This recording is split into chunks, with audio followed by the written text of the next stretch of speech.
Assalamualaikum warahmatullahi wabarakatuh. Perkenalkan, nama saya Siti Armufidah dengan NIM 1262112110033. Di sini saya akan mempresentasikan mengenai mengelola paradigma audiovisual dalam manajemen dengan dosen pengampu Ibu Diah Palupi Rohmiati, Magister Pendidikan. Mengelola manajemen telah menjadi fungsi kritis dalam teknologi pendidikan di lapangan mulai pada tahun 1920-an. Karena sistem berpikir menjadi lebih luas, pendekatan sistem menjadi paradigma dominan untuk berpikir tentang proses manajemen dalam pengembangan pembelajaran dan sistem pembelajaran berbasis teknologi. Pada tahun 1994 telah diumumkan mengenai definisi, berarti manajemen perencanaan, koordinasi, pengorganisasian, dan pengawasan sumber daya, informasi, dan sistem pengiriman dalam konteks mengelola desain instruksional atau ID proyek. Dalam hal ini, pendidikan teknolog bisa saja berperan sebagai desainer instruksional, media sekolah spesialis, atau konsultan belajar. Berurusan dengan masalah manajemen sama seperti profesional yang dilakukan lainnya. Orang bisa mengatakan bahwa manajemen yang efektif adalah unsur penting untuk mendapatkan pekerjaan terlepas dari apa pekerjaan yang mungkin memerlukan.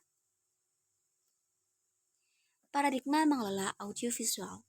Fungsi manajemen diperlukan dalam teknologi pendidikan pada hari-hari paradigma audiovisual.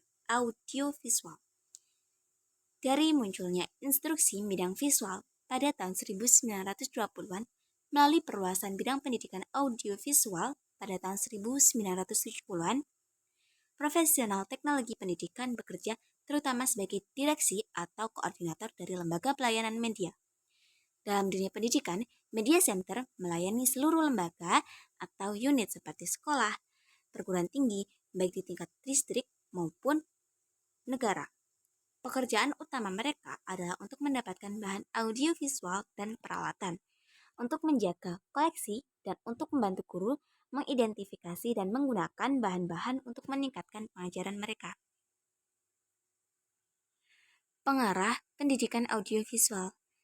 Hitungan pertama, visual Kabupaten Instruksi Direksi Sekolah pada tahun 1946 menunjukkan ada 164 direksi. Angka-angka tersebut terus tumbuh dengan peningkatan pendanaan pemerintah federal pendidikan setelah tahun 1958. Tugas administrasi yang dilakukan selama periode ini banyak dan beragam. Di antaranya, yang pertama, mereka termasuk akuisisi, katalogisasi, menyimpan, mengambil, dan mendistribusikan bahan audiovisual. Kedua, mengawasi produksi dan televisi sumber daya audiovisual. Yang ketiga, memperoleh, mempertahankan, dan menyebarkan perangkat keras audiovisual. Yang keempat, perencanaan dan mempertahankan fasilitas untuk menggunakan media di kelas. 5. Mempromosikan penggunaan media yang tepat di antara para guru.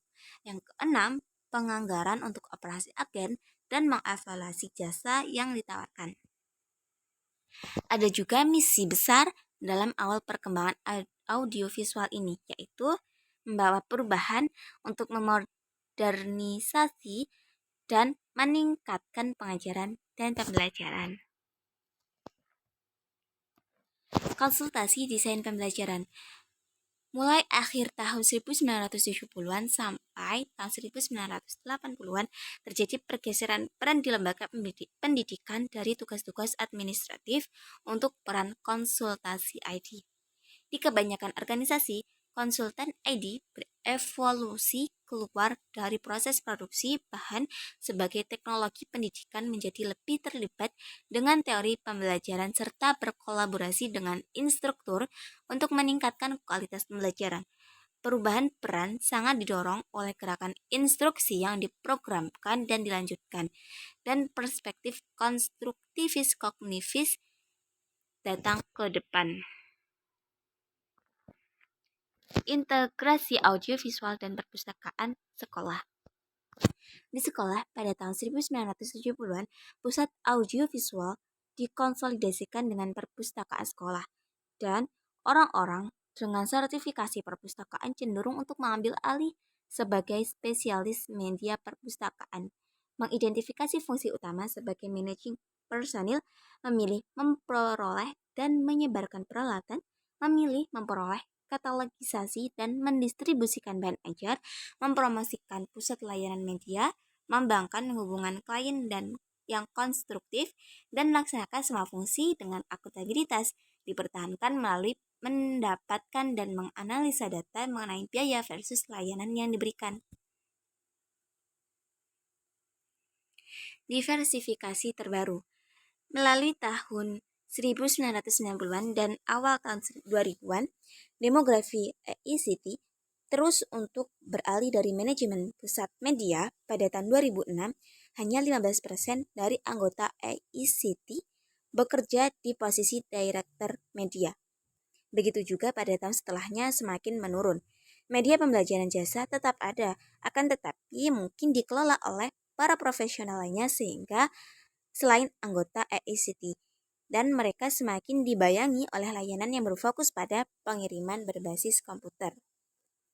Sekian presentasi dari saya. Ada kurang lebihnya saya mohon maaf. Wassalamualaikum warahmatullahi wabarakatuh.